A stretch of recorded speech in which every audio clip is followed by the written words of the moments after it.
Okay, just going through your writing from the top, with your feedback and correction. Okay. So, 皆さん、こんにちは。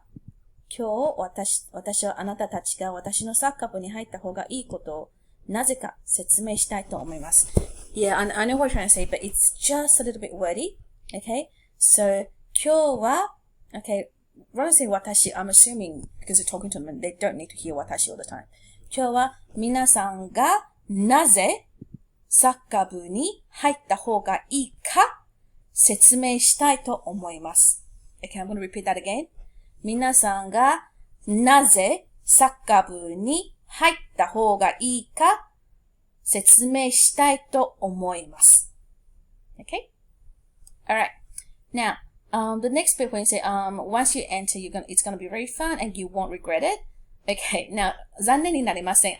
regret is 残念, but however, you won't regret it. We tend not to say it this, so we have to use the actual word to regret, which is 後悔します。後悔します。Okay. So, 入るととっても楽しくて、絶対後悔しませんよ。Okay. 絶対後悔しませんよ。Okay. Second paragraph. 毎週練習を2回してもしたくなければ通わなくてはいけるので楽ですよ。Now, 通わなくてはいける。I'm not quite sure what you're trying to say. It sounds confusing. You don't have to commute, but you can go. You don't, so I'm guessing you're saying that, even though we have 2 practices a week, but if you don't want to go, you don't have to. Is that what I say? In that case, 毎週練習は、okay, 練習が2回あるけれど、okay? 練習が2回あるけれど、したくなければ、行かなくてもいいので楽です。Okay? 行かなくてもいいので楽です。You don't have to go. Alright, next. そして、now, every Saturday we have to say 毎週土曜日. We can't just go 毎土曜日. That's not, proper Japanese ね。毎週土曜日、他のクラブと試合があって、後で普通バーベキューです。Okay. Maybe what we can do to improve that is 毎週土曜日、他のクラブと試合をした後で、okay?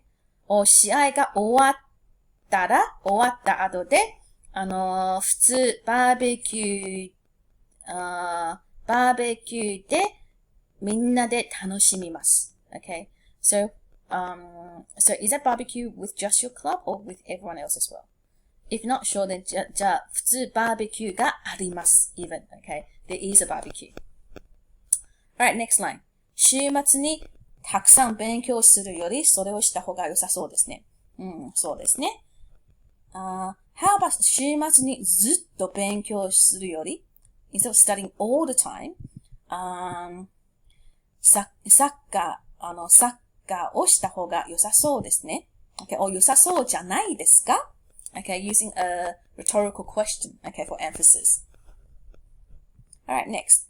それに、サッカーが上手だかどうか構わなくても、上手だったら入ってください。even though we don't care whether you're good at soccer, but if you're really good, please enter. This sounds a bit, sort of wordy and repetitive, but that's how we can improve it. サッカーが上手かのだ、okay, 上手かどうか、構いませんが、okay? 構いませんが、上手な人はぜひ入ってください。Okay?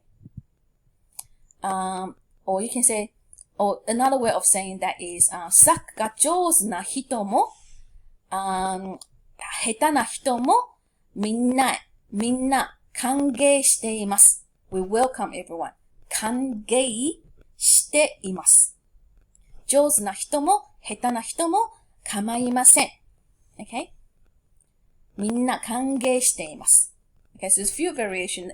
Choose the one that you think is going to suit your writing. Alright, let's continue. 全然試合を勝ったことがないんです。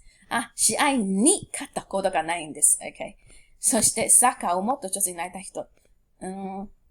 Are Are you saying this like we have never won, so that people who don't feel comfortable or who are not very confident, they don't feel too, what's the word?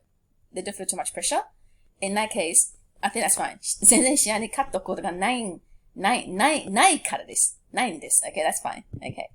Alright. そしてサッカーをもっと上手になりたい人のために、これいい機会ですよね。I think that's fine. ですよ。rather say ね、how about ですよ? It's a lot more, it's a lot more assertive. Okay? But there's nothing wrong with what you said. 練習でサッカーの規則について習えるし、で、サッカーをする体験を得られるからです。サッカー。You've sort of said it many times. Okay?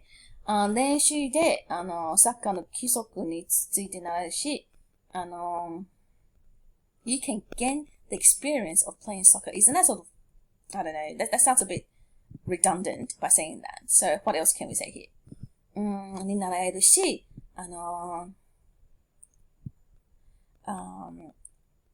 楽しい体験を得られるからです。Okay, maybe, it's not just サッカーをする体験 it's sort of like a given, isn't it?